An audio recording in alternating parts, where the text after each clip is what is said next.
Hello, everyone. Welcome to this webinar on cybersecurity in Southeast Asia. My name is Dr. Nicholas Hemasevich, and I'm a program manager at the East-West Center's Washington, D.C. office. The East-West Center is an organization dedicated to fostering better relations and understanding among the peoples of the United States and Asia through programs of cooperative study, training, and research.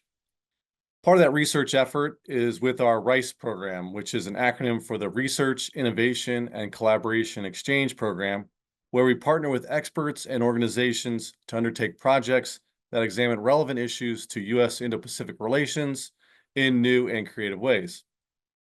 We are excited to be working with Florence Gamboa and FACS Asia on this project on cybersecurity in Southeast Asia. Florence is the managing editor and coordinator of FACS Asia. She is also a Pacific Forum Young Leader and was previously a non-resident Lloyd and Lillian Vassy Fellow. This is a very important project and topic. When you look at the series of Asia Pacific Bulletin articles on our websites and watch these webinars, this is the fourth webinar, you'll find many interesting themes. One major theme is the tension between trying to develop a country or region compared to trying keeping them safe. We will likely touch on that a lot tonight as well. So be sure to read through these papers and watch these seminars as they provide important case studies and areas for comparing and contrasting efforts to address numerous aspects of cybersecurity. Like I said, this webinar is the fourth in a four-part series of webinars on cybersecurity in Southeast Asia, along with the relevant papers. I want to turn it now to Florence Gamboa to tell you more. Florence. Good morning, everyone, and welcome to the fourth and final webinar in the series on the state of cybersecurity in Southeast Asia. First of all, I would like to thank the East-West Center for its generous support and facilitating this timely initiative. The East-West Center has long been a key player to advancing mutual understanding and cooperation among the peoples of the United States and the Indo-Pacific. This project would not have been possible without the EWC's enduring commitment to fostering regional connectivity and intellectual exchange. The EWC's initiatives are indispensable bridges enabling dialogue, research, and collaboration that transcend geographical boundaries and contribute significantly to global stability and progress. As the webinar series comes to an end, I personally would like to thank Ms. Zoe Weaver-Lee and Dr. Nicholas Hemasevich for all their guidance and help. For those joining us for the first time today, I would like to share with you what inspired me to propose this research to the East-West Center. Cyber permeates all the very important aspects of our lives and our societies. Our digital vulnerabilities are amplified when it comes to the state level, and our governments are challenged to defend not only critical infrastructure, but also digital sovereignty against malign cyber operations and transnational cybercrime. This is exactly why the East-West Center and FACS Asia launched the State of Cybersecurity in Southeast Asia project to uncover common challenges in the region and to explore avenues of cooperation with like-minded partners, especially the United States. As cybersecure Southeast Asia holds strategic importance for the United States, not only as a linchpin for global trade and digital connectivity, but also as a critical partner in preserving the stability of the Indo-Pacific. Advancing a cybersecure Southeast Asia aligns with the U.S. interest in mitigating transnational cyber threats and reinforcing a rules-based order. The project featured 10 articles published at the EWC's Asia Pacific Bulletin and complemented by this webinar series. The articles and videos can both be found at EWC and FACS Asia website. It's amazing to see how far this project has come. We've gone over the published articles and webinars in the past few weeks, and now we're at the final installment of this webinar series. The previous 3 webinars delivered a comprehensive examination of contemporary Southeast Asia cybersecurity, demonstrating how countries face shared challenges but adopt markedly different governance models and strategic responses influenced by their unique socio-political realities and regional geopolitical considerations. The webinar on Vietnam, Cambodia, and Indonesia explored how they are developing cybersecurity strategies in response to growing digital threats while facing challenges such as limited expertise, weak regulations, and the need for international cooperation. Furthermore, the second webinar on Malaysia, Thailand, and the Philippines explored how they are working to implement cybersecurity policies, facing challenges such as weak enforcement, limited resources, and fragmented governance. They also pointed out the need for long-term strategic focus. The third webinar focused on how Brunei and Singapore have advanced their cybersecurity through government-led initiatives and regional collaboration while facing rising threats driven by geopolitical tensions and emerging technologies. For this final installment, we're honored to have leading voices in Myanmar, Dr. Moe Thuzar and Kee Sin. To provide a crucial regional perspective, we'll also hear from Dr. Miguel Alberto Gomez. I would like to thank the speakers for their intellectual generosity and patience throughout the editorial process. I would also like to thank Dr. Gregory Winger for joining us today.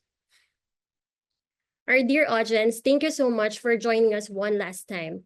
I'm particularly excited for the thought-provoking insights we're about to receive on the cybersecurity approaches of Myanmar and the ASEAN region. As we end the series, I hope we have a clearer understanding of the regional nuances and strategic priorities in this critical domain. Please watch out for the report that will be released later this year. As this marks the final installment of our webinar series, I want to convey our immense gratitude to each and every one of you who have joined us throughout this journey. We also extend our profound thanks to all the staff members whose hard work and dedication made this series possible, and to all our brilliant speakers who shared this wisdom with us over the past few weeks. Your enthusiasm and expertise have been the heart of the series, and we truly appreciate it.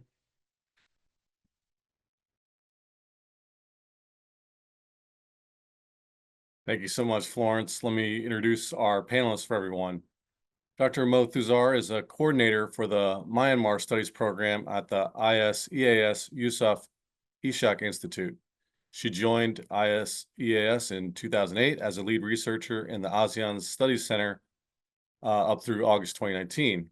Prior to that, she spent close to 10 years at the ASEAN Secretariat, where she headed the Human Development Unit from 2004 to 2007. As a former diplomat, she researched Burma's foreign policy implementation for her PhD at the National University of Singapore. And Dr. Thuzar was also a Fox International Fellow at Yale University's Macmillan Center during her PhD candidacy. Kee Sin is a research officer for Myanmar and Thailand Studies programs at the ISEAS Yusof Ishak Institute.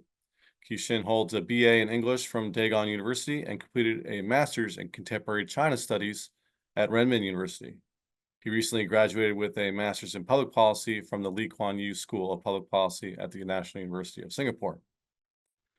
Dr. Miguel Alberto Gomez is a senior research fellow with the Center on Asia and Globalization. Previously, he worked as a senior researcher with the Center for Security Studies at the Swiss Federal Institute of Technology in Zurich.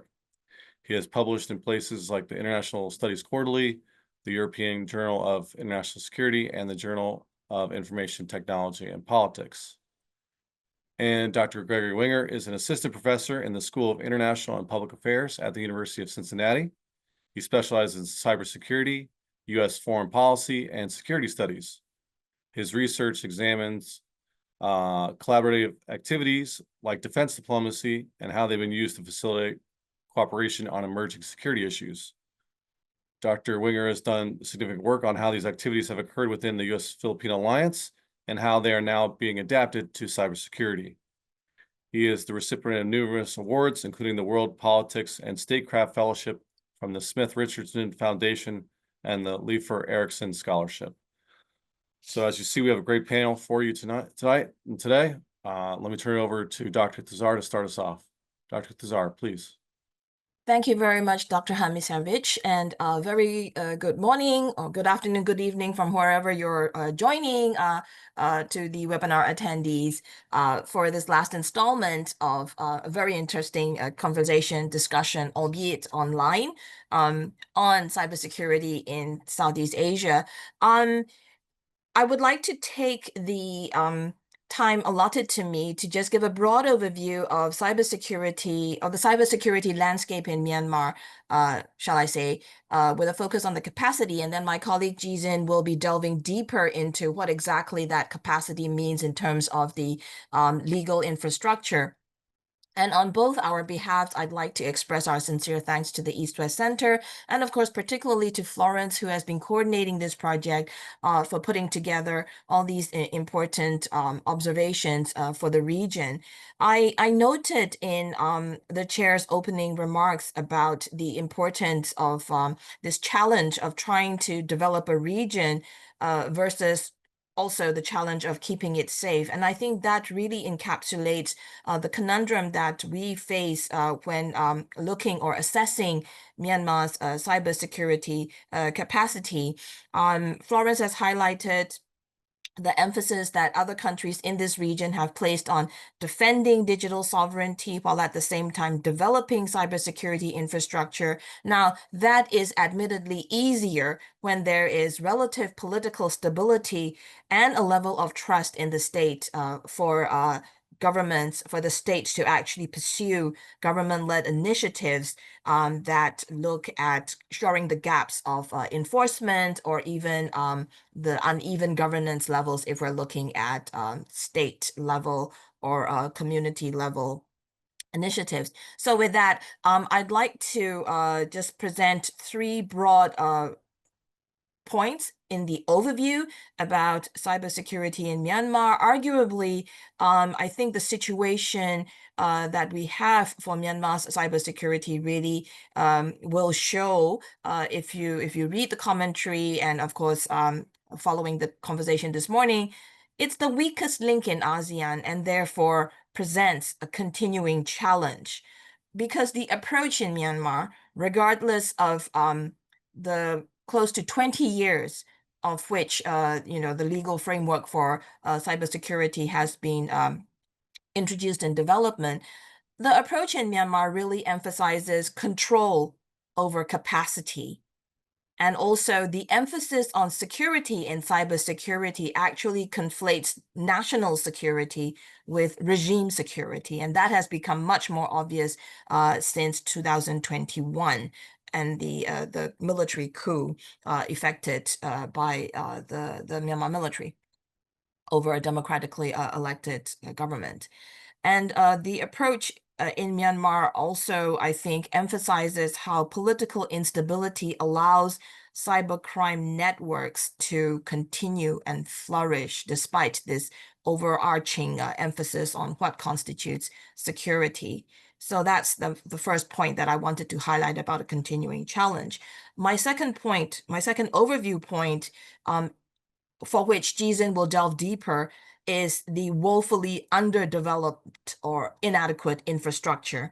And why do we say it's inadequate, this legal framework? It's because even though the legal infrastructure was introduced in 2004, which is almost 20 years ago, the focus has really been on suppressing dissent and on using the clauses in the various laws and legal provisions more as tools for targeting defamation. So the legal infrastructure that was introduced, as I mentioned, in 2004 was during a previous military regime. So no surprises on, of course, the emphasis and the interest with regard to such kind of security focus that really looks at suppressing dissent. But this kind of misuse and abuse of laws, I think, to target very relevant and important voice and accountability concerns, we also noticed in our research that it continued even during the era of the brief opening of the decade of the past, and even during the years during which the democratically elected National League for Democracy government was in office. So that is the second point for which Jizhen will go deeper into the capacity in the legal framework. And my third and last point in this overview comments really is just to highlight the findings we had in our research, which really showed up the gaps in the on-paper provisions for cybersecurity capacity and the on-the-ground realities.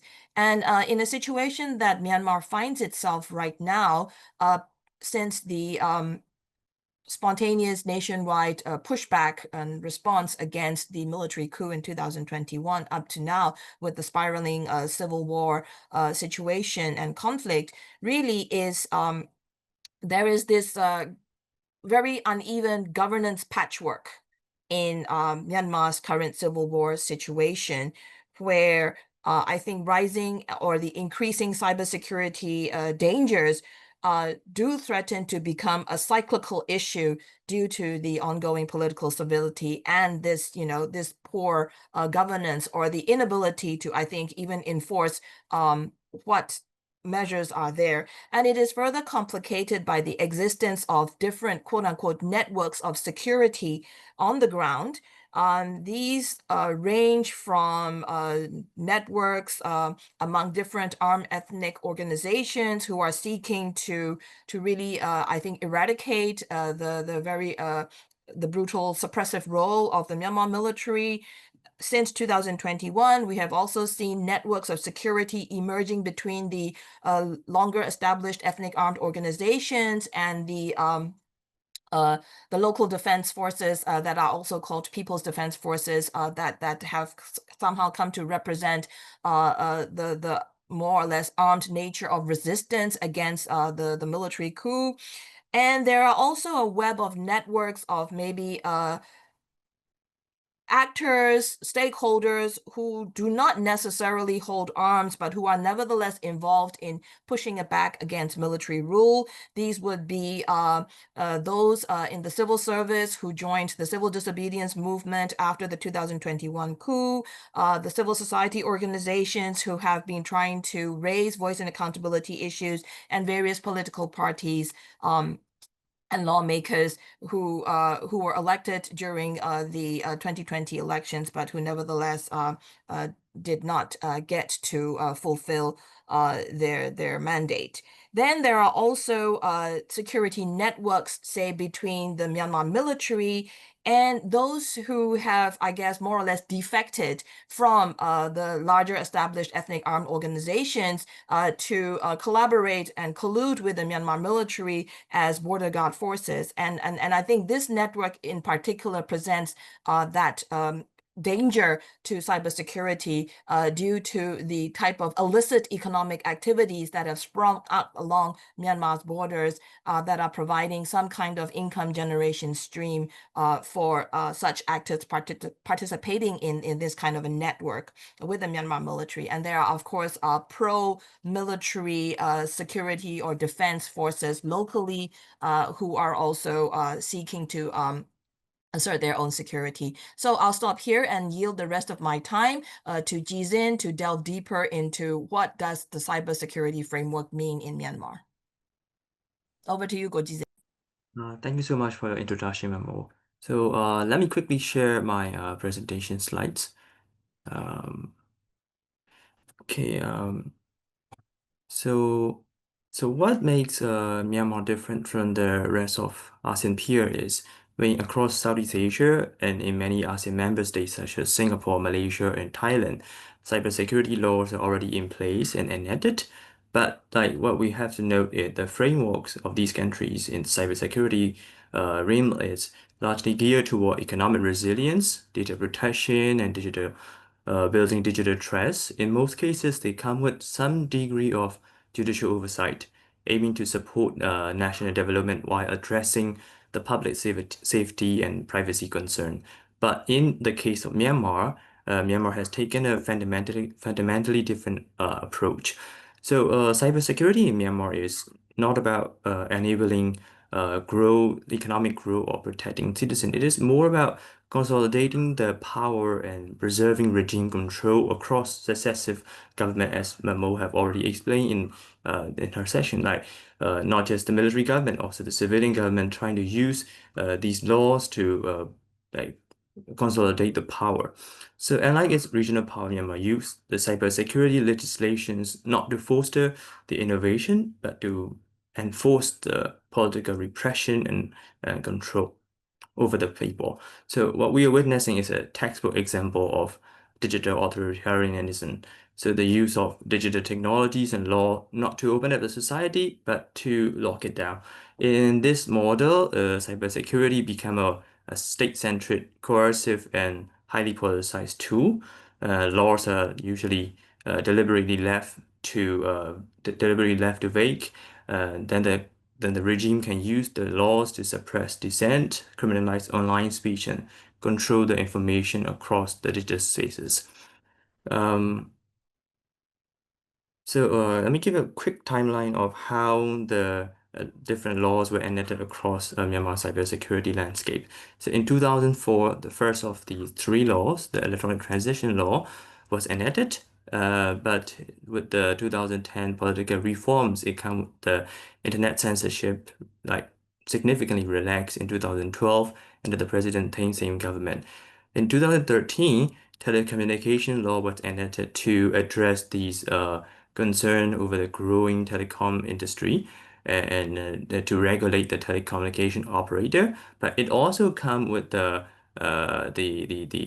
different kind of restrictions. In 2014, the electronic transaction law was amended to address cyber crimes.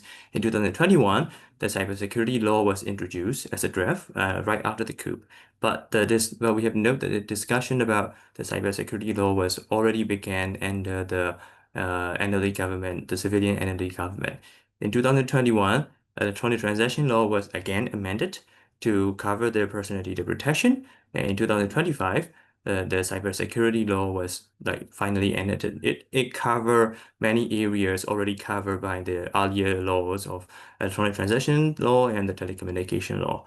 So we don't really have much time to go into the details due to the time constraint, but I would like to give a little bit about how these three laws are differ and similar. So in electronic transaction law, it covered the scope of electronic transaction law cover the electronic transactions, messages across a user across domestically or even abroad, any Myanmar citizens like electronic transaction messages. So and for the telecommunication law, it usually addressed all individuals and also the operators and the user using the telecommunication services.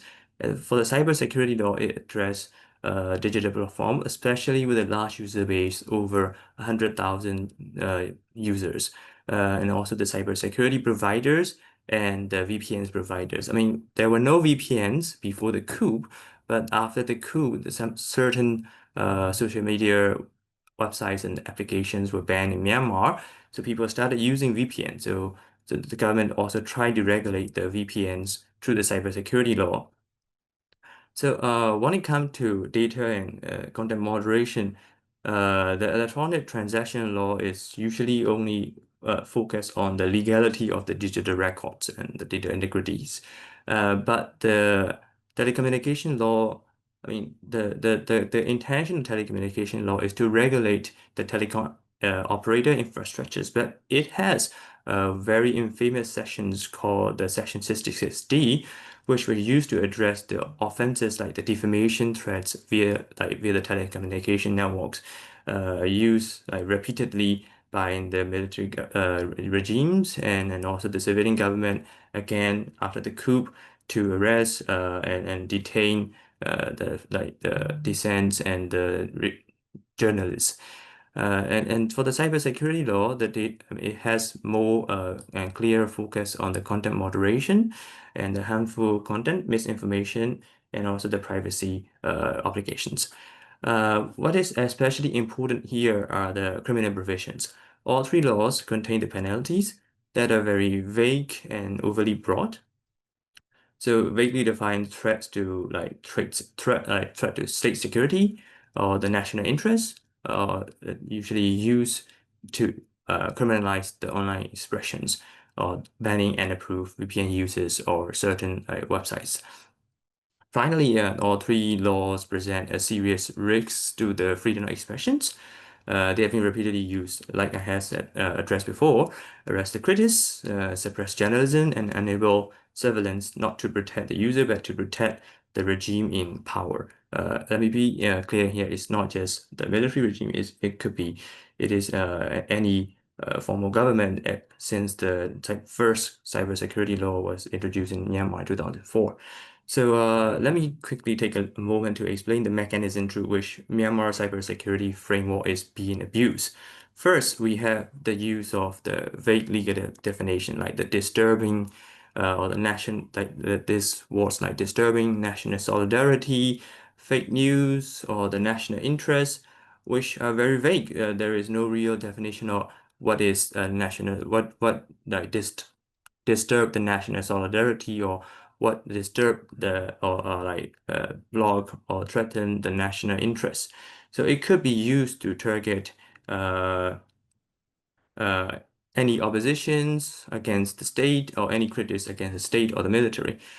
Then we have the criminalization of the expression, the provisions like the Article 33 of the Electronic Transaction Law, the Section 66D of the Telecommunication Law, and the data clause in the Chapter 10 in the Cybersecurity Law all serve to treat online activism or simple like Facebook or social media posts as so-called threats to the national security.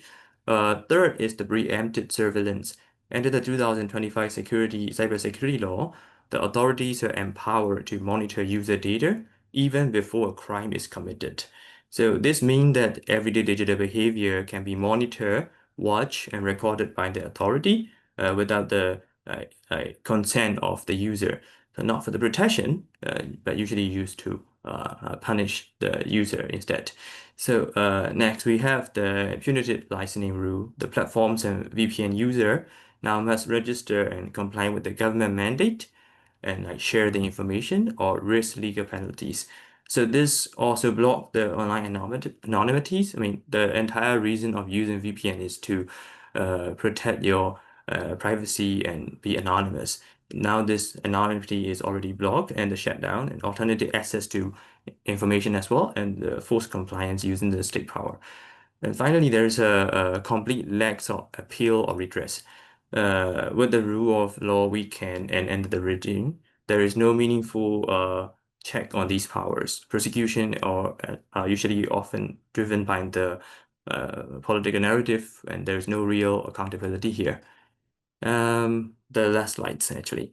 Myanmar cybersecurity is not only landscape is not only repressive, it also increasingly complicated by Myanmar news emerging role as a hub for the cross-border scam operations, especially after the military coup in 2021 and the COVID-19 pandemic. Many transnational crime networks moved into Myanmar and taking advantage of the global pandemic and the instability following the military coups, especially along the China-Myanmar border and Thai-Myanmar border. So for years, even before the coup and even before the pandemic, the Chinese government have raised concern over these illegal operations. But the military government and the civilian government didn't really take much concern about this cybercrime networks because they don't really think the transnational crime is a big deal for the regional security. But they only started taking it seriously when the successful military offensive by the ethnic armed groups in northern Myanmar, which is kind of also many observers agree that this military operation was tacitly approved by China in exchange to tackle the cyber crimes. So military regime is starting to see that it is a no-go area for the Chinese government. So they starting to take it seriously and trying to address the cybercrime more seriously. It's not just the regime. It's interesting thing is every actors, every groups, including the resistant forces, ethnic armed organization, and also the regime themselves, they are all trying to address the cybersecurity very seriously right after the successful operations in the 2023. So we've seen the series of crackdown, high-profile repatriation, thousands of, or if not hundreds of like criminals repatriated to China, Thailand, or like just like any countries, and trying to show compliance and cooperation. But despite these efforts, transnational crimes continue to adapt, migrate, and grow. Like it's like cutting off the head of Hydra. I mean, every site dismantle, other reappear, most of escaped, and often even more elusive than before. So the deeper issue is the Myanmar's governance vacuum.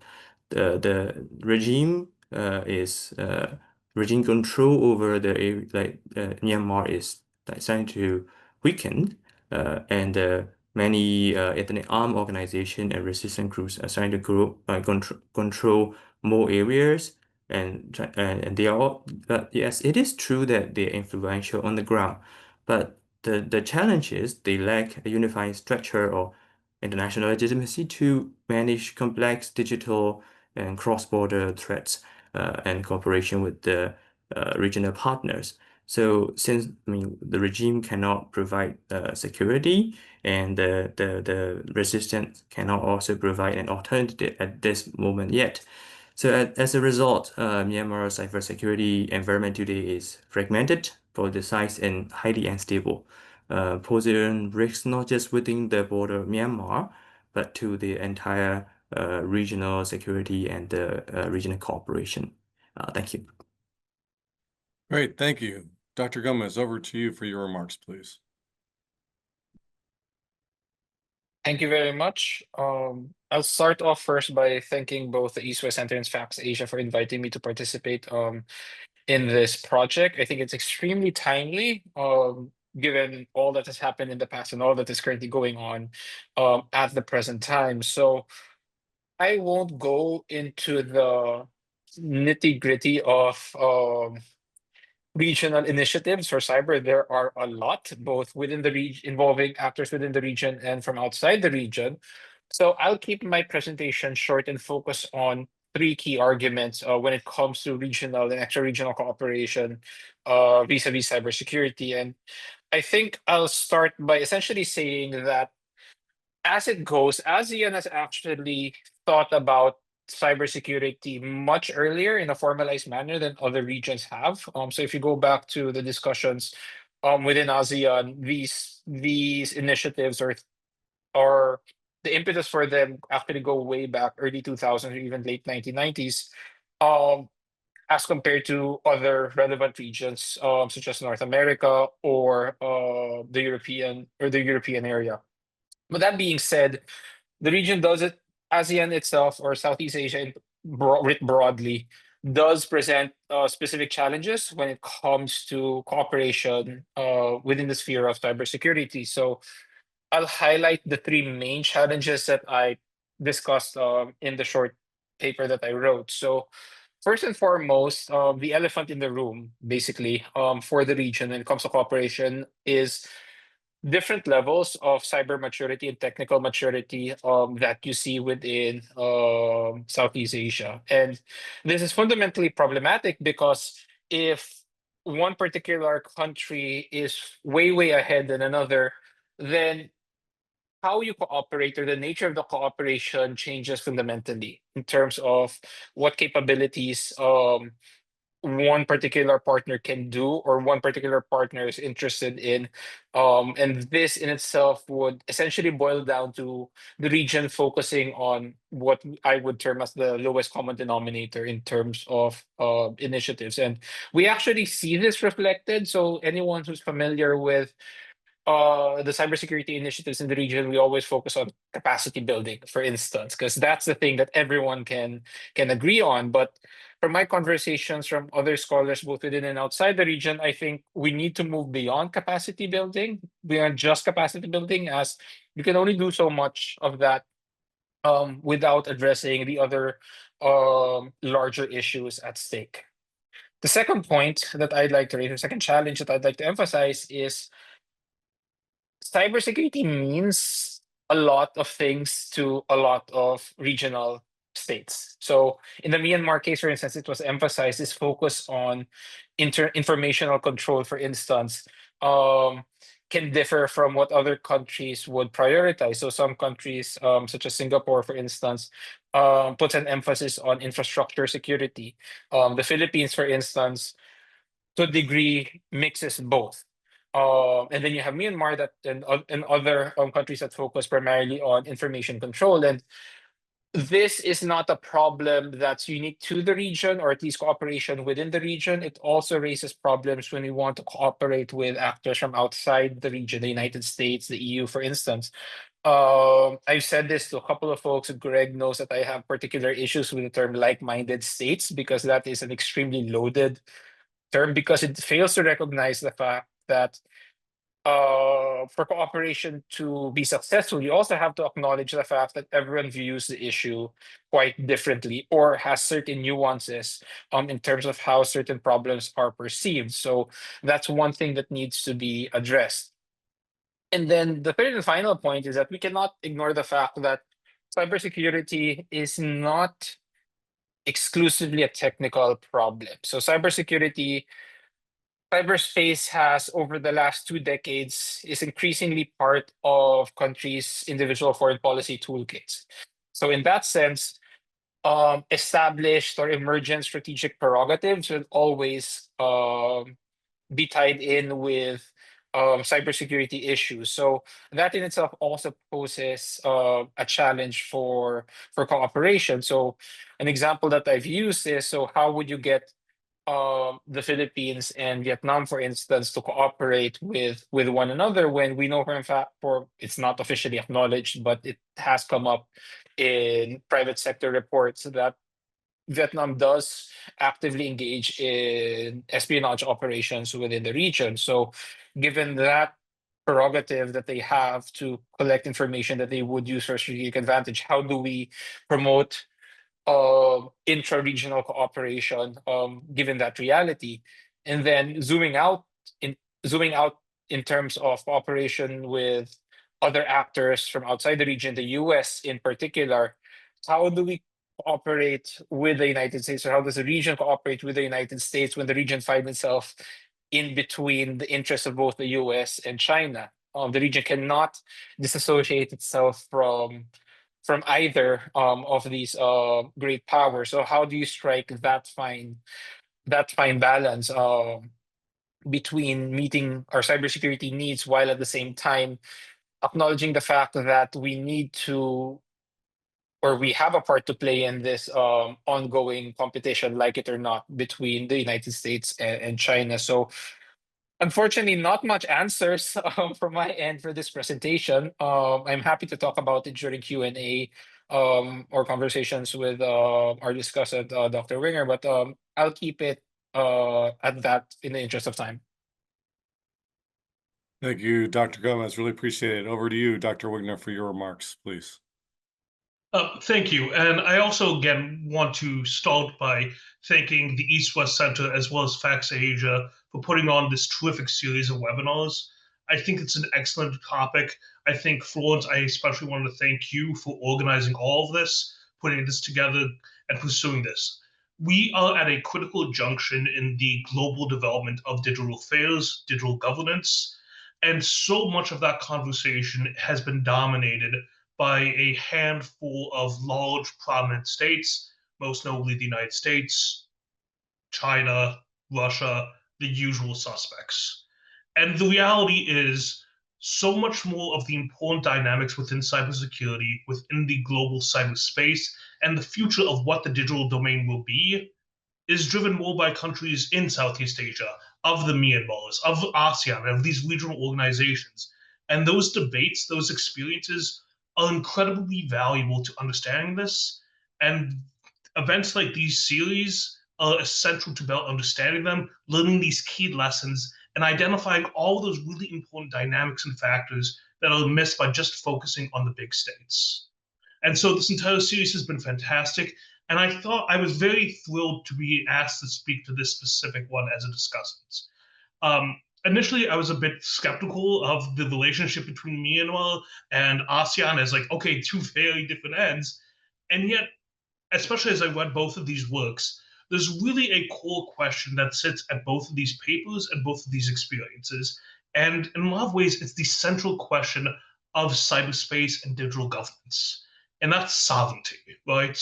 Both within Myanmar and ASEAN, you have two very different, actually kind of very classical sovereignty questions that are now unfolding in the digital space and in the digital domain in unique ways that tell us both not just about cyberspace. Cyberspace is what it is, right? Or it will be.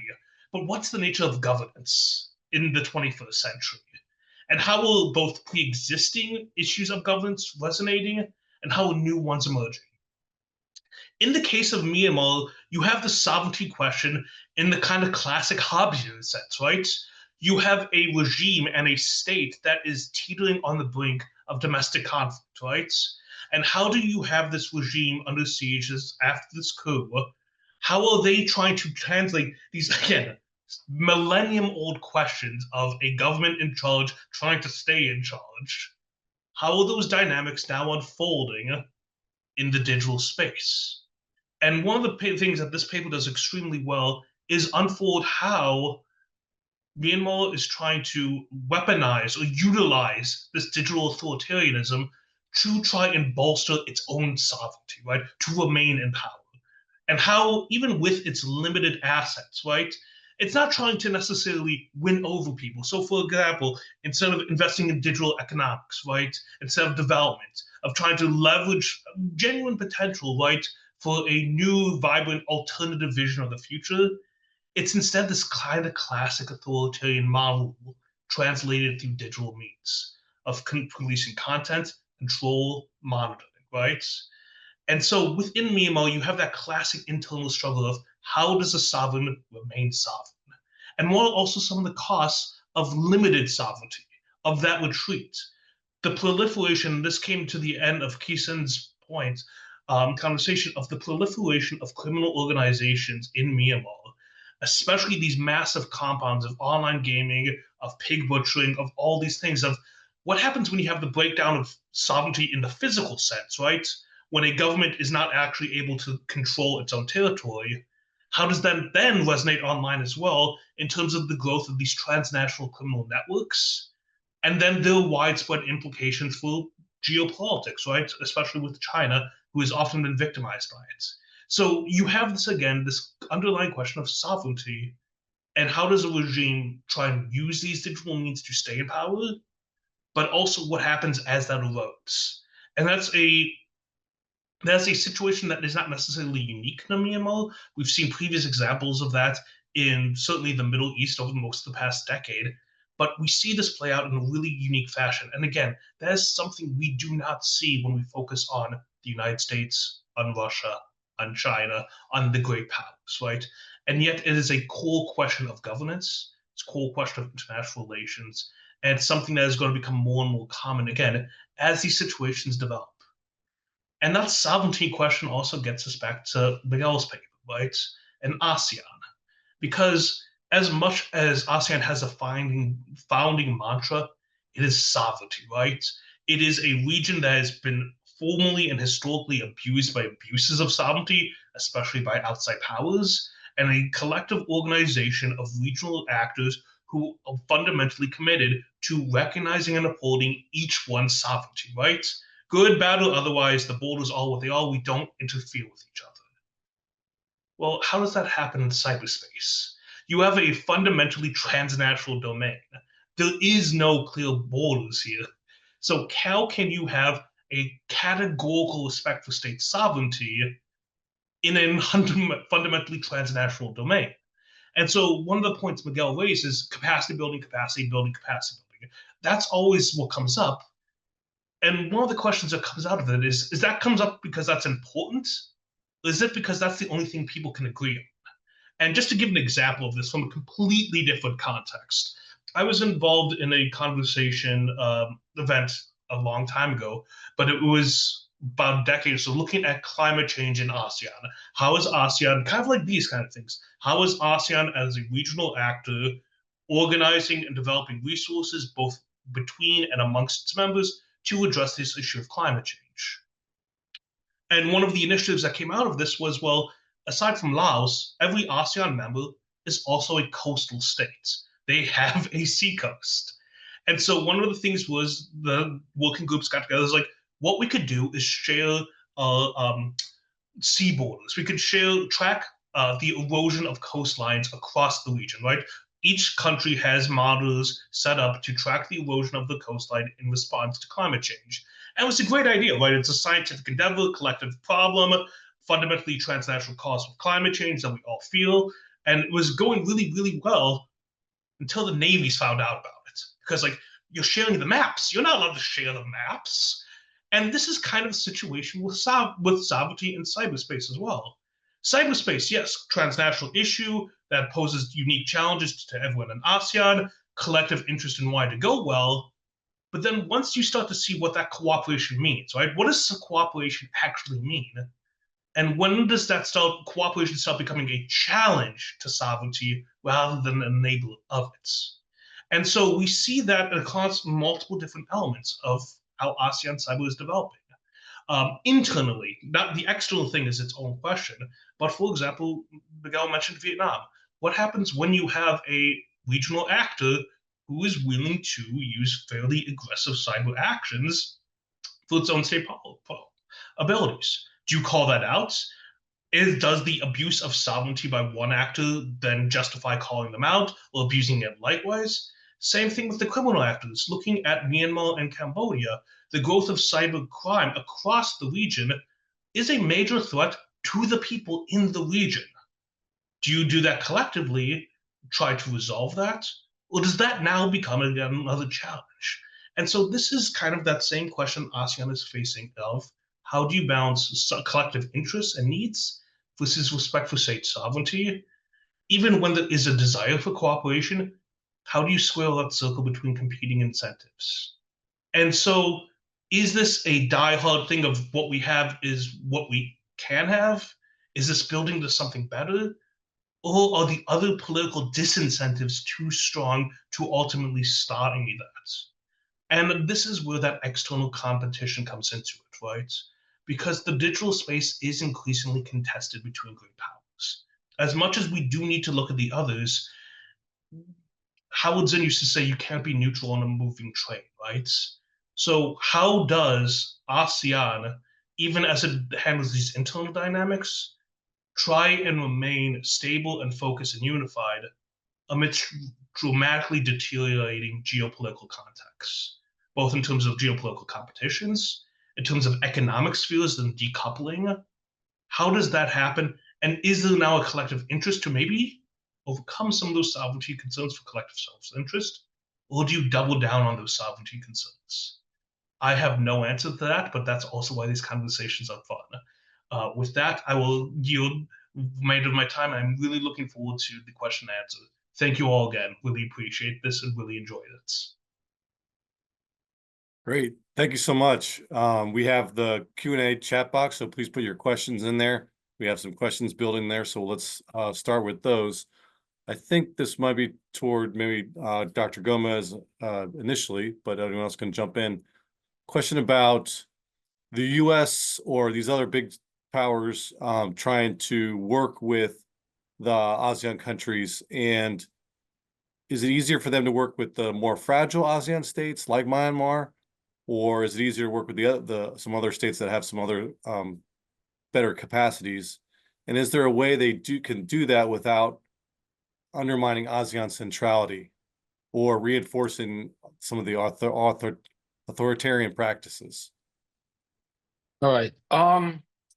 I think at the get-go, the easiest ones that, and this I've had from conversations with representatives from these governments in Singapore. I think the easiest one that they find to work with are those who are more advanced in terms of capability, simply because they're much closer in terms of having a level or near level playing field The problem, though, is in terms of working with less advanced countries like Myanmar, for instance, it's not that Myanmar would not be receptive to the technology offered. It's just that you have this gap in terms of perspective as to what cyber means. So the EU and the US traditionally would be very wary of, and we've seen this in large fora, right? Like the UN, whenever a question of information control, regulating information flows come up, they're very wary about providing capabilities that would allow that type of those types of policies to take root. So I think that's the bigger challenge. Now, I think the goal here would be to work much closer with ASEAN in order to try to bridge these differences. So ASEAN can play the role of a facilitator here, allowing conversation to happen both at the regional level and with individual members. And the benefit of having these interactions, either through high-profile events or confidence building measures, cyber exercises, for instance, the goal of these types of interactions is socialization, and greater familiarity with how these organizations view key issues that are relevant to them. Now, obviously, there are certain things that are unlikely to be resolved or to reach common ground. So, regime survival, for instance, I think is a red line for a number of ASEAN member states. But it does help having these venues and platforms where members within the region and from outside the region can interact with one another in order for them to see differing perspectives and find ways to bridge these contrasting views.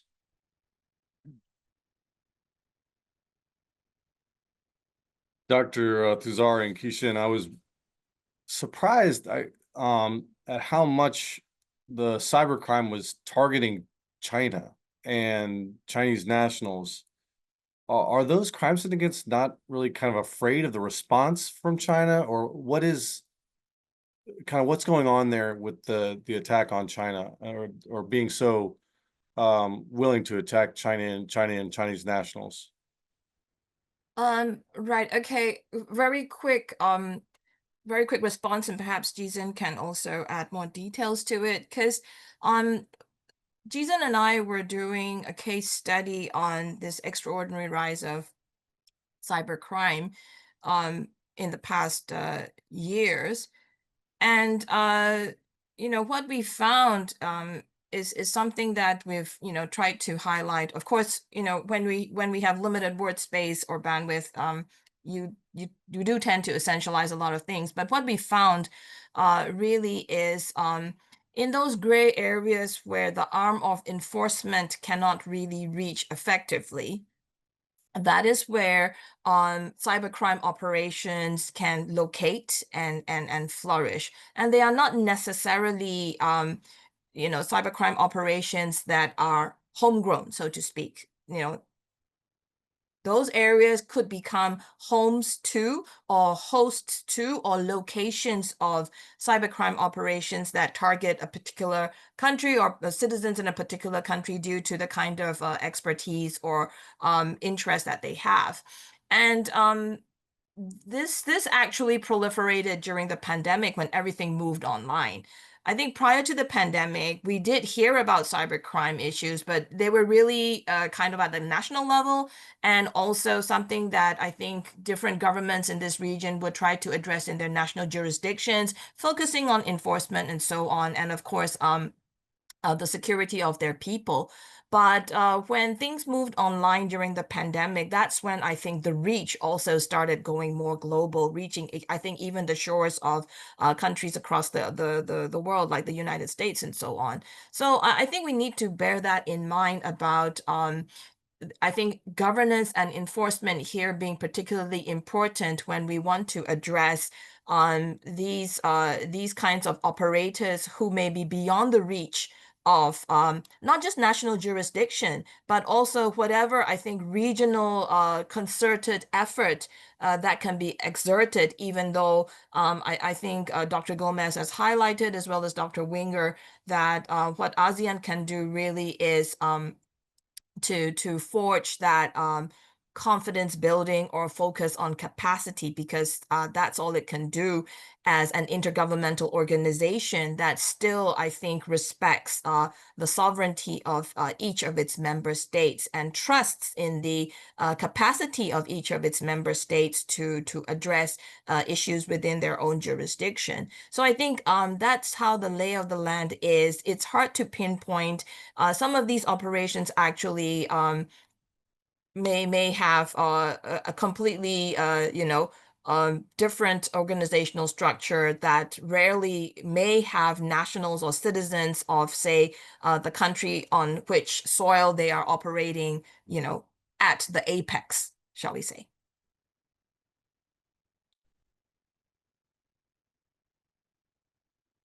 Let me quickly add some points in here.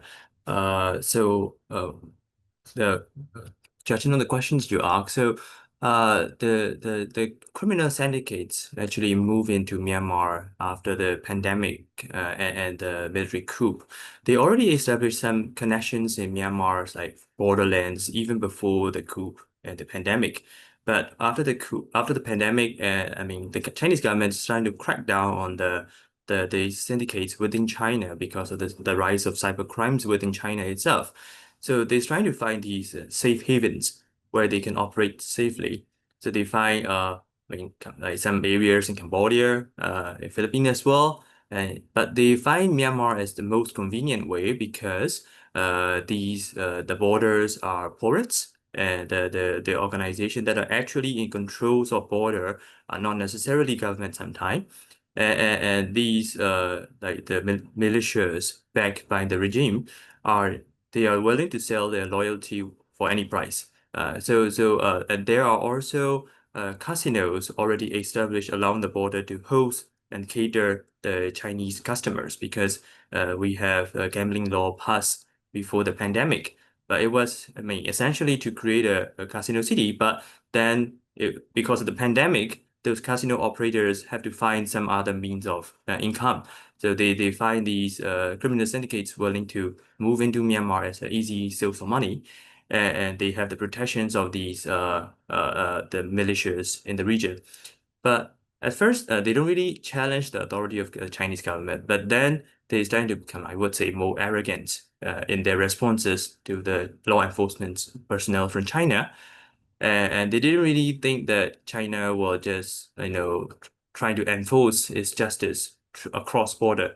But China has a long-standing relationship with some of the militias operating along Chinese borders, and they have their own territorial ambitions to recapture some of the land they lost in the military offensive in early 2000s in the regime.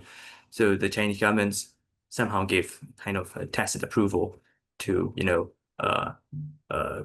punish these criminal organizations. But the thing is, China's arms can only reach to the militias along Chinese borders. They don't really reach to the Thai-Myanmar border. So these organizations move to Thai-Myanmar border, and then they start kidnapping Chinese tourists from like visiting China, like Thailand. So the Thai government, who also have relationship with the militias along Thai-Myanmar border, trying to enforce using their connections and pressures. But then they start moving somewhere. So the thing is, now the criminal syndicates understand that their behaviors won't go unpunished, but they can find these loopholes of these powerful neighbors, connections of militias, and where certain militias are influenced by certain country, but where in areas these countries cannot really enforce. So they're trying to find these loopholes and the power vacuum and the gaps to operate. Yeah. Great, thank you. Another question was about kind of, we were talking about cybersecurity governance and just kind of the range of approaches. So for ASEAN, can it is there any way it can facilitate dialogue on digital rights and censorship while avoiding alienating states like Myanmar or others? I think that's a tricky bit there, right? So ASEAN, with their respect, as the organization respecting the sovereignty of each of these particular states, I think this will be a challenge in terms of getting them to ease up on these more restrictive approaches towards information. But this is actually where engagement with extra-regional actors might work. So if ASEAN simply works as the facilitator, it might be able to shield itself from some criticism that it's overstepping its bounds. The challenge here as well, though, is that these external actors who are coming in would have to not come in so hard on these issues. So it's a matter of slowly shifting perspectives. But again, there are, as I said earlier, there are red lines that are very, very difficult to cross, and I would not be very confident in saying that this would actually address those particular problems, or would lead to a situation where long-held beliefs about why certain governments do certain things would change simply because you are engaging with more parties who might have a slightly different view on things.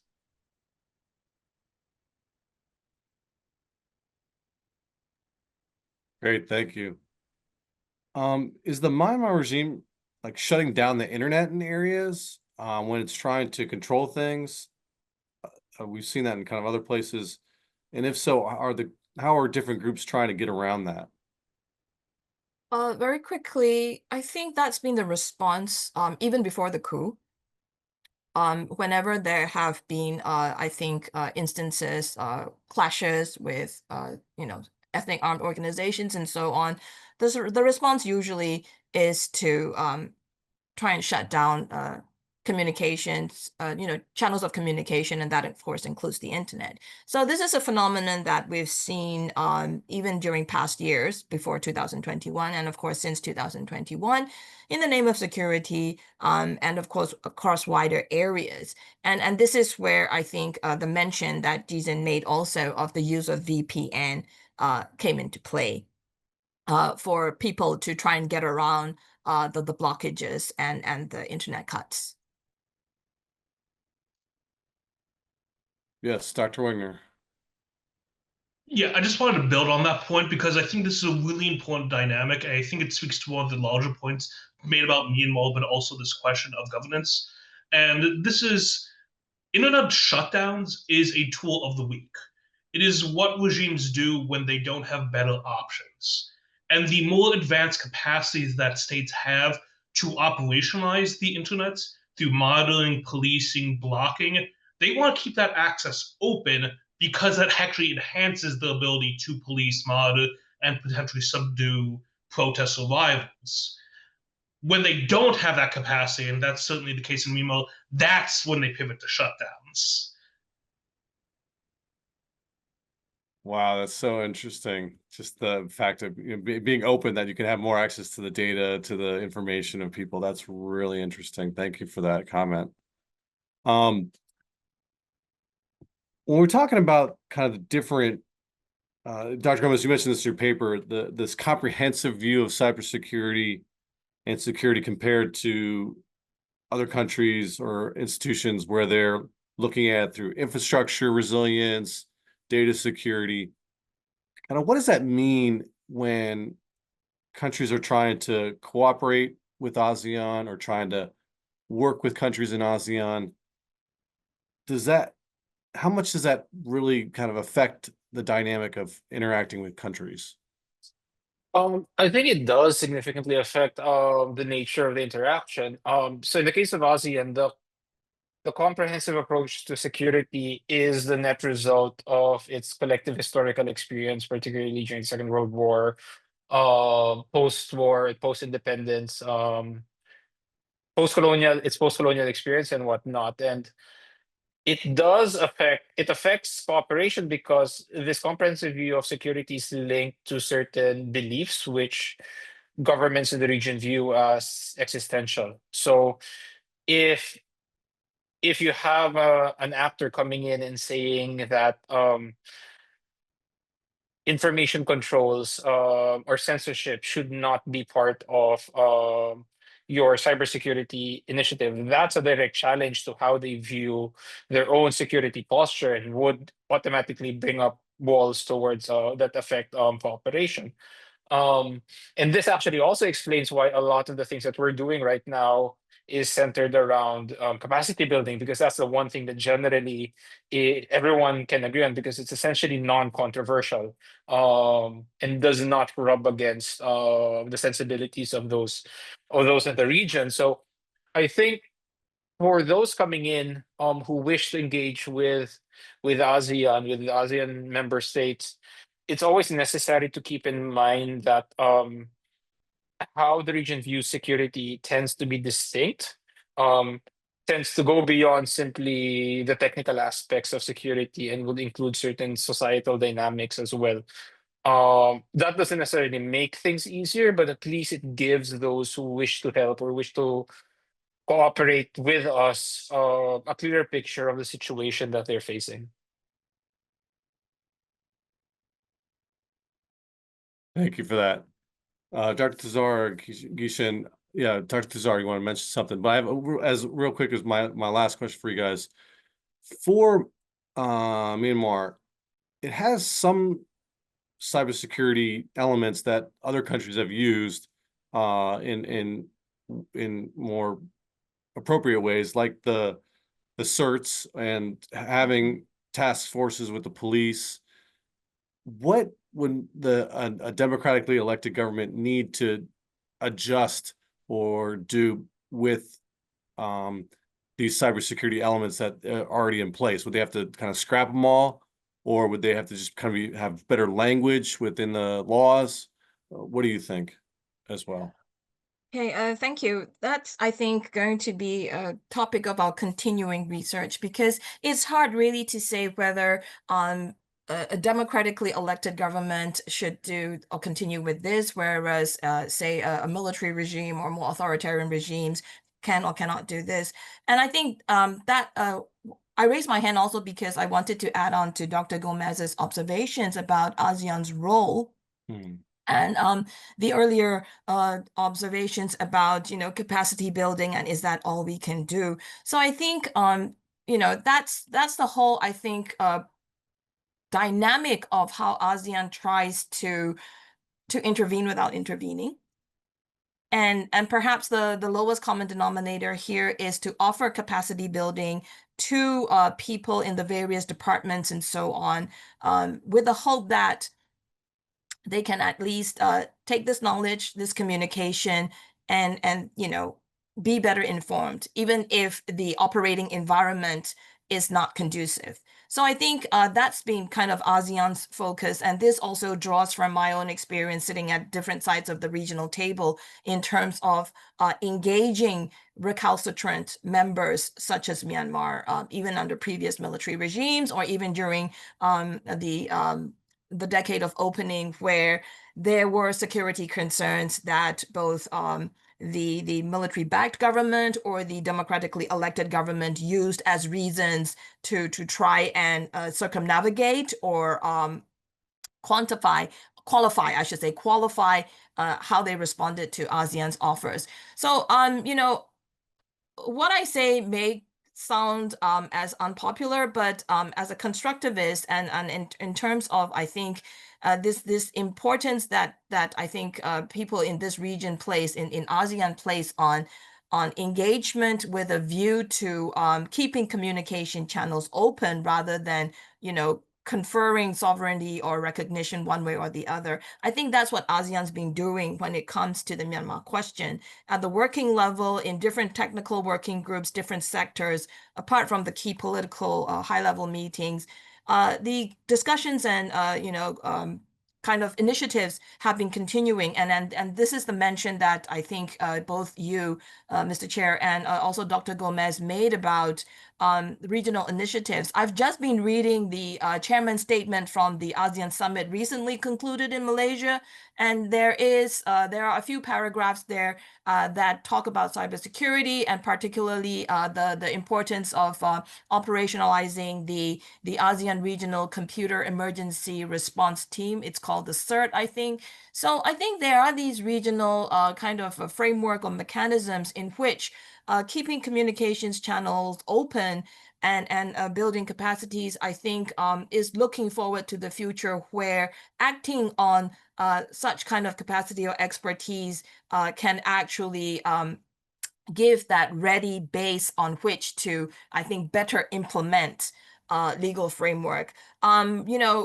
I talked about essentializing, and maybe the Myanmar case does lend to a lot more essentialization than is fair. But the important point here is that, in this region where I think levels of capacity and also the levels of, I think, concern with which different regimes, different governments try to protect their ability or the capacity to act, I think, is something that we need to be aware about.